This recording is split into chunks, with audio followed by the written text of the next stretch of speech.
स्वागत है आपका जीडीएस क्लासेस के अंदर। दोस्तों, जैसा कि आपने थंबनेल देख लिया होगा, आज हम बात करने वाले इस छोटे से वीडियो के अंदर खानवा के युद्ध के बारे में। दोस्तों, लेकिन खानवा के युद्ध के बारे में बात करने से पहले हम इस वीडियो के अंदर बहुत ही अहम बातें जानने का प्रयास करेंगे। दोस्तों, क्यों? क्योंकि भारत के इतिहास के अंदर एक ऐसा युद्ध ये माना गया है जिसमें राणा सांगा, हालांकि इस युद्ध के अंदर, खानवा के युद्ध के अंदर हार मिलती है राणा सांगा को, लेकिन फिर भी मतलब उस बंदे को सलूट है यार। उसने कितनी कितना युद्ध के लिए तैयारी की है। दोस्तों, तो जो लोग चैनल पे नए हैं वो सबसे पहले चैनल को सब्सक्राइब करें और बेल आइकन प्रेस करें ताकि इस प्रकार के स्टैटिक जीके से रिलेटेड आपको वीडियो आपको घर बैठे आपके मोबाइल स्क्रीन पे आपको मिल सके। दोस्तों, तो चलिए बिना किसी देरी के शुरू करते हैं। खानवा का युद्ध 17 मार्च 1527 को हुआ था, लेकिन मैं इस वीडियो के अंदर आप लोगों को एक कुछ ऐसी अहम बातें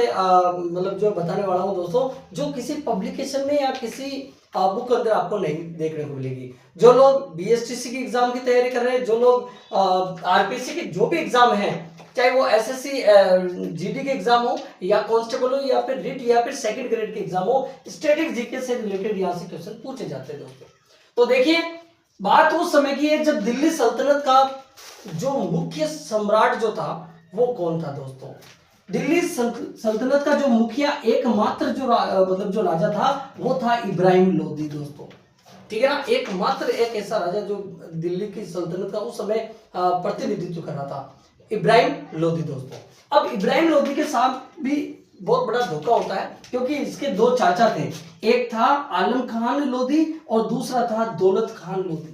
ये दोनों इब्राहिम लोदी के चाचा थे। दोस्तों, जो लोग तैयारी के लिए वीडियो देख रहे हैं और बहुत ही रेयर देख रहे हैं, उन लोगों से मेरा एक भी कहना है कि पेन कॉपी लेके बैठे। दोस्तों, ऐसी चीजें जो है आपको पब्लिकेशन में देखने को नहीं मिलेगी। तो देखिए, दिल्ली सल्तनत का एकमात्र ऐसा राजा इब्राहिम लोदी, इसके दो चाचा हैं आलम खान लोदी और दौलत खान लोदी, जो इसके साथ धोखा करते हैं और ये चाहते हैं कि किसी भी प्रकार से दिल्ली सल्तनत का मुखिया जो बादशाह है वो इब्राहिम लोदी नहीं बने, यानी कि इब्राहिम लोदी को सल्टाने का ये प्लान कर रहे हैं। तो क्या करते हैं, देखिए दोस्तों, ये दोनों है ना बाबर से जाकर मिल जाते हैं, बाबर से बात करते हैं ये। और बाबर जो कि था उज्बेकिस्तान का था। दोस्तों, ठीक है ना, बाबर उज्बेकिस्तान का था। अब बाबर के साथ भी एक बहुत बड़ा एक बहुत बड़ा धोखा था क्योंकि इस बाबर का जो चाचा था वो इसको कूट मार करके, इसकी मारपीट करके इसको भगा दिया था उज्बेकिस्तान से। तो ये उज्बेकिस्तान जा नहीं सकता बाबर, तो ये कहाँ रह रहा है, ये काबुल रह रहा है। दोस्तों, कहाँ रह रहा है, काबुल रह रहा है। और काबुल में जितना इसके पास धन दौलत है उतना वो काम कर रहा है और बाकी वही वो काबुल में अपना पूरा जो साम्राज्य डाल रखा है। कौन? उज्बेकिस्तान से आया था बाबर। अब बाबर उज्बेकिस्तान वापस जा नहीं सकता क्योंकि वो चाहता तो है कि उज्बेकिस्तान का राजा बने, लेकिन उसका चाचा उसको मारपीट करके वहां से भगा दिया। और इधर देखें तो इब्राहिम लोदी के दो चाचा है, आलम खान लोदी और दौलत खान लोदी, वो ये नहीं चाहते कि इब्राहिम लोदी राजा बने, ये इसको सल्टाने की कोशिश करे। तो ये किसका साथ देते हैं, ये बाबर का साथ देते हैं और बाबर को मोटिवेट करते हैं, प्रेरित करते हैं, ठीक है ना, इब्राहिम लोदी को हटाने के लिए। तो देखिए, बाबर उस समय कहाँ था, काबुल में था। तो काबुल के अंदर ये क्या करता था कि जितना धन पानी इसके पास, दाना पानी रहता था, जितना धन था ये खाता पीता रहता था, अपनी प्रजा को देता था, अपने सैनिकों को, और फिर बाद में जब खत्म हो जाता था तो ये पंजाब पर अटैक करता था। दोस्तों, हिस्ट्री के अंदर आप लोगों को पता होना चाहिए, पंजाब पर इसने 4 बार अटैक किया है। दोस्तों, किसने? बाबर ने पंजाब पर 4 बार अटैक किया है। जब भी इसके पास धन की कमी आ जाती है, अनाज की कमी आ जाती है, तो ये बार बार जाता पंजाब पर और अटैक करके ये धन दौलत लेके आ जाता था और फिर वापस काबुल आ जाता था। दोस्तों, तो एक बार क्या करते, ये आलम खान लोदी और दौलत खान लोदी दोनों बाबर के पास आते हैं और बाबर को कहते हैं कि यार, क्या इन छोटे मोटे राज्यों को जीतना चाह रहा है तू, क्या बार बार पंजाब की ओर जा रहा है और पंजाब से वापस आ जाता है काबुल, अरे यार तू क्यों ने दिल्ली सल्तनत पे राज कर। लेकिन जब ये दिल्ली सल्तनत की बात करते हैं दोनों, दौलत खान लोदी और ये आलम खान लोदी, ठीक है ना, तो बाबर कहता है यार, दिल्ली सल्तनत का तो मेन मुखिया है इब्राहिम लोदी, वो मेरे को कैसे राजा बनने देगा, उसके पास सैनिक टुकड़े बहुत मजबूत है। तो ये दोनों कहते हैं कि नहीं, हम आपका साथ देंगे, आप कोशिश करो यार, दिल्ली पे राज करो ना, ठीक है ना, दिल्ली पे कब्जा करो। तो देखिए बाबर मान जाता है। बाबर कहता है अगर तुम लोग मेरे साथ हो तो फिर मैं दिल्ली को जीतना चाहूंगा, अपन कूच करते हैं, हमला करते हैं, अटैक करते हैं। तो देखिए ये पंजाब पर 4 बार अटैक करता है। ये क्वेश्चन बहुत इंपॉर्टेंट है कि बाबर ने अपने समय के अंदर, अपने साम्राज्य के टाइम पंजाब पर आक्रमण कितनी बार किए? 4 बार किए। अब ये है ना, आलम खान लोधी और दौलत खान लोधी के सहयोग से ये क्या करता है, ये बाबर जो है दिल्ली पर राज करने के लिए कूच करता है, यानी कि अटैक करता है। अब इधर है ना, इब्राहिम लोधी को कैसे भी करके पता चल जाता है कि बाबर आ रहा है और अपने से युद्ध करने के लिए आ रहा है, दिल्ली पे राज करने के लिए आ रहा है। तो इब्राहिम लोधी भी कम नहीं है, वो कहता है कि वो कैसे आ सकता है यहाँ पे। तो इब्राहिम लोधी मतलब जो है बाबर को बीच रास्ते में रोकने के लिए चला जाता है। मतलब वो पंजाब की ओर आ रहा है और ये पंजाब से दिल्ली की ओर आ रहा है। तो बीच में देखिए दोस्तों, बीच में एक जगह पड़ती है, एक प्रांत पड़ता है, एक राज्य पड़ता है हरियाणा, और हरियाणा की एक जगह पड़ती है पानीपत। तो पानीपत का पहला युद्ध होता है दोस्तों, किसके बीच में? इब्राहिम लोधी और बाबर के बीच में।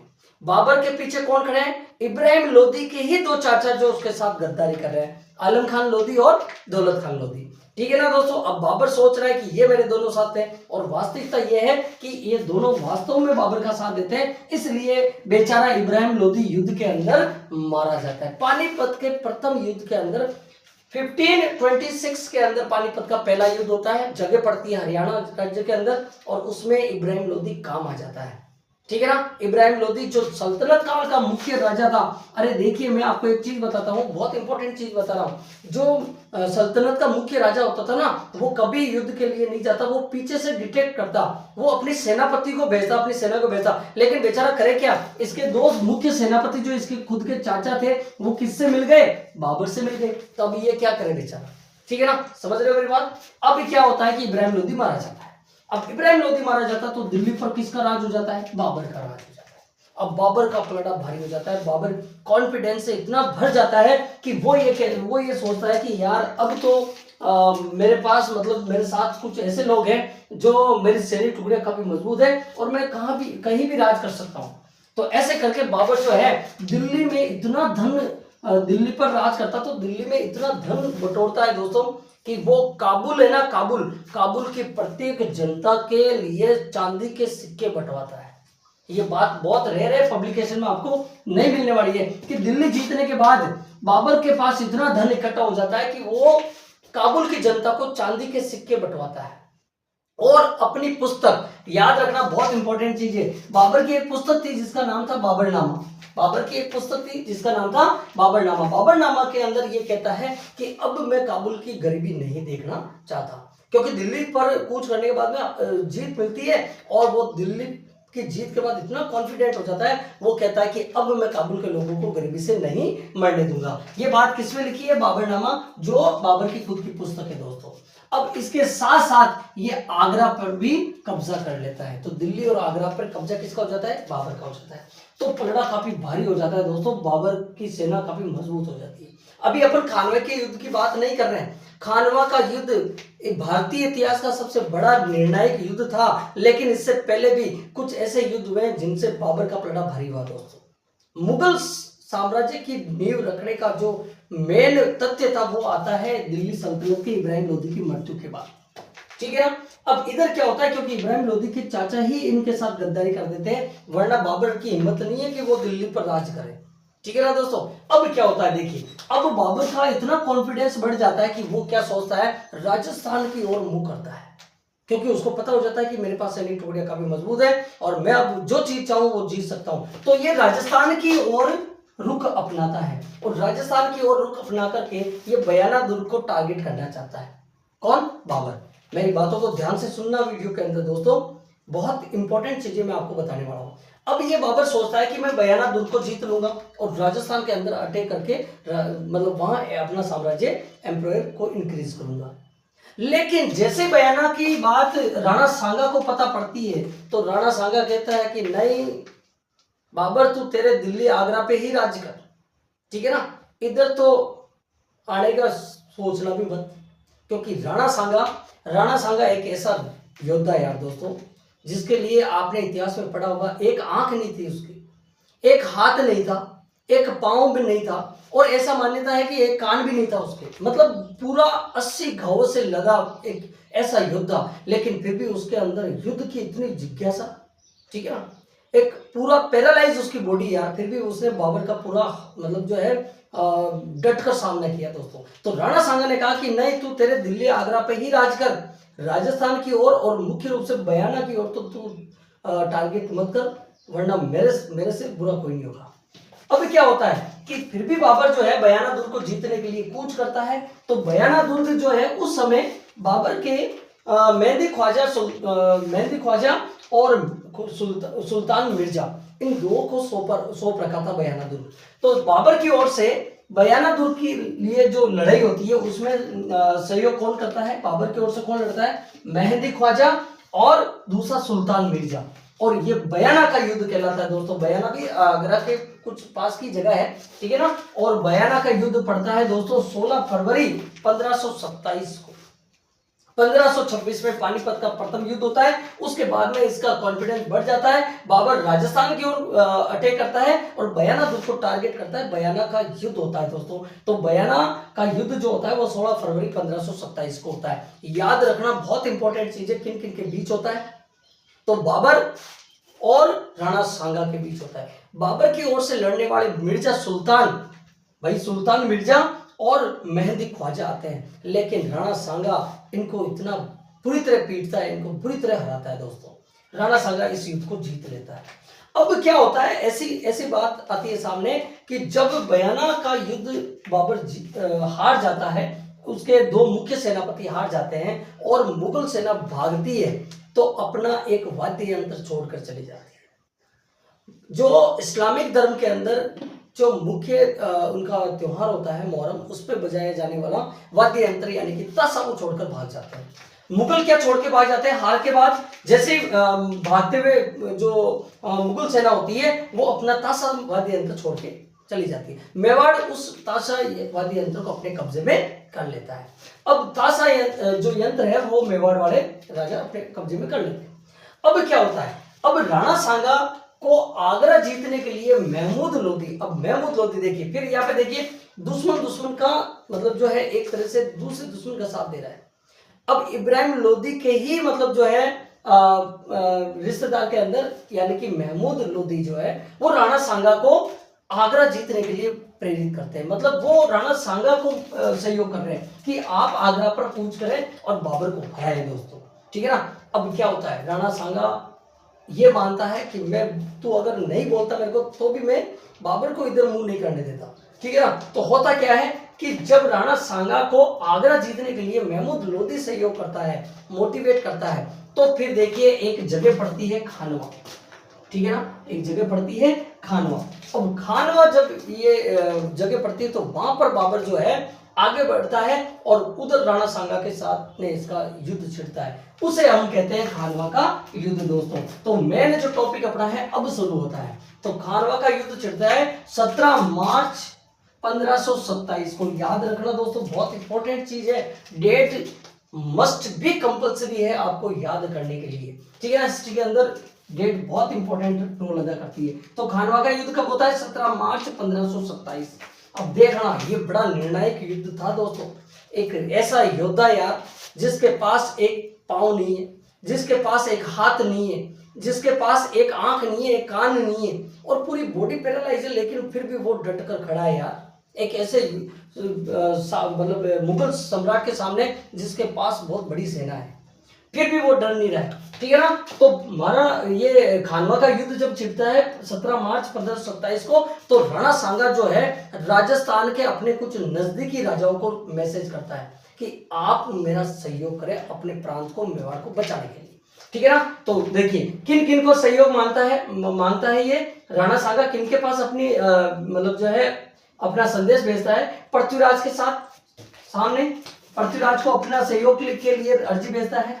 दूसरा है महादेव को, कल्याणमल को, बीरमदेव को, भारमल, उदय सिंह, अखेराज देवड़ा और रतन सिंह चूनावत और फिर झाला अच्छा, ठीक है ना। ये सभी तमाम जो राजा थे जो उस जमाने के बहुत बड़े पराक्रमी योद्धा थे दोस्तों।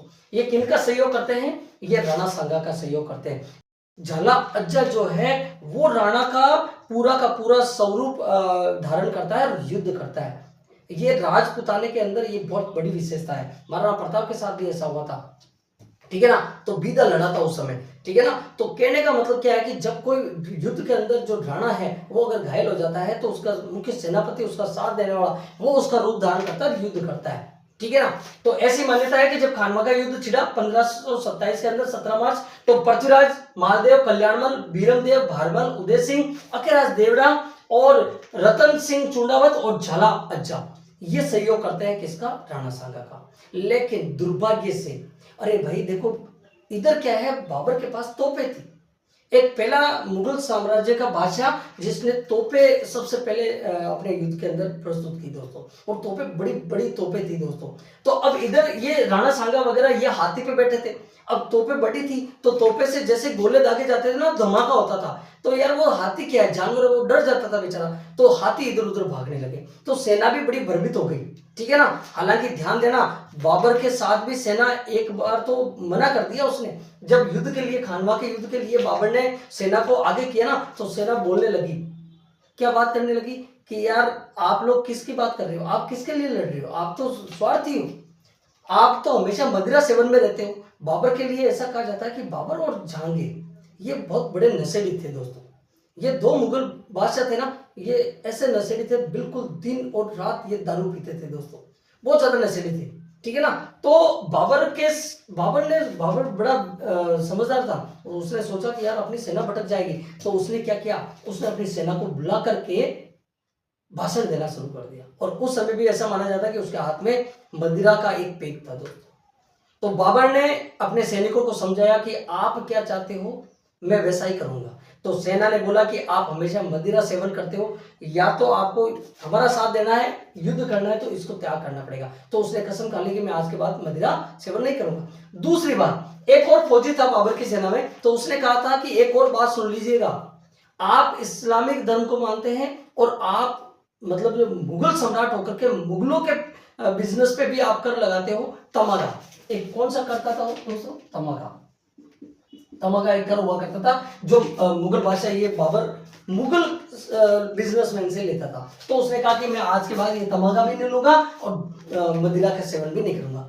तब जाकर के इसकी सेना युद्ध के लिए तैयार होती है, ठीक है ना। और ये कैसे करके अपनी सेना को जुटा लेता है युद्ध के लिए। उसके बाद में क्या देखा जाता है कि तोपें बहुत ज्यादा होती है, राणा सांगा के साथ ये सब लोग खड़े तो रहते हैं, लेकिन तोपों के सामने कई लोग मारे जाते हैं। इनके सैनिक जब इनके सेनापति मारे जाते हैं तो सैनिक टुकड़ियां का मनोबल टूट जाता है, सैनिक भग जाते हैं, वो सोचते हैं कि मेरा सेनापति नहीं रहा तो हम किस लिए लड़े। ऐसे करके ये सब मतलब जो है सहयोग तो करते हैं, बट ये मारे जाते हैं दोस्तों। इसके बाद क्या होता है, राणा सांगा बड़ा जख्मी हो जाता है दोस्तों। राणा सांगा जख्मी हो जाता है, उसकी जगह कौन लड़ता है? झाला अज्जा जो है वो राणा बनकर युद्ध करता है। लेकिन ऐसी बात सामने आती है कि राणा सांगा को फिर बसवा लाया जाता है, बसवा उसका इलाज किया जाता है, क्योंकि तीर लग जाते हैं, बड़ा घायल हो जाता है, बेहोश हो जाता है राणा सांगा, और उसको बसवा लाया जाता है। बसवा लाने के बाद में जब उसको होश आता है, इलाज होता है, तो बसवा में जब राणा सांगा कहता है कि क्या हुआ यार, युद्ध क्या रिजल्ट क्या है, तो सैनिक कहते हैं कि अपन हार चुके हैं, ठीक है ना, आप बड़े जख्मी हो गए और अपन युद्ध हार चुके हैं। तो इरिच एक जगह पड़ती है दोस्तों, वहां पर राणा सांगा आकर रुकता है और रात का खाना वही खाता है, लेकिन कहता है कि जब तक मैं बाबर को वापस उसको पराजय का मुंह उसको मतलब हराऊं नहीं, तब तक मैं चित्तौड़ वापस नहीं जाऊंगा। तो बाबर भी क्या करता है कि बाद में क्या करता है, राजस्थान की ओर मुख नहीं करता है दोस्तों। वो राजस्थान की ओर युद्ध करना चाहता ही नहीं, क्योंकि उसको पता है राजस्थान की ओर युद्ध करेंगे तो वापस ये युद्ध के लिए सभी के सभी तैयार रहेंगे। लेकिन ऐसा नहीं कि बाबर बाद में युद्ध नहीं करता है। चंदेरी का युद्ध होता है, घाघरा का युद्ध होता है, वो आगरा के उधर ही, ठीक है ना, आसपास ही। तो इस प्रकार से खानवा का युद्ध जो 17 मार्च 1527 के अंदर होता है, उसमें राणा सांगा की हार होती है दोस्तों, और बाबर जीतता है दोस्तों। तो इस प्रकार से उम्मीद करता हूं कि इस वीडियो के अंदर, क्योंकि अपना टॉपिक तो था दोस्तों खानवा का युद्ध, लेकिन खानवा का युद्ध से पहले जो इंपॉर्टेंट चीजें थी, जैसे कि पानीपत का युद्ध हुआ था, इब्राहिम लोधी मारा गया, ठीक है ना, क्यों? क्योंकि इसके चाचा इनके साथ धोखा कर गए। उसके बाद में बयानादुर के को टारगेट किया, तो राणा सांगा ने यहाँ पे तो जीत हासिल की, लेकिन इधर हार का मुंह देखना पड़ा। राणा सांगा बड़ा जख्मी हो गया, बसवा के अंदर जाकर उसका ट्रीटमेंट हुआ। लेकिन इरिच एक जगह पड़ती है जहां पर राणा सांगा हारता नहीं है, आंख नहीं है, कान नहीं है, हाथ नहीं है, पांव नहीं है, पूरी बॉडी अपाइज है और शरीर पर 80 घाव है। लेकिन फिर भी शाम का जब डिनर होता है तो वहां उनके ही सैनिक उनके साथ छल करते हैं और राणा सांगा के खाने में जहर मिला देते हैं और राणा सांगा मारा जाता है। अदरवाइज अगर वो जहर नहीं मिलाते तो हो सकता है राणा सांगा और बाबर से युद्ध करता दोस्तों।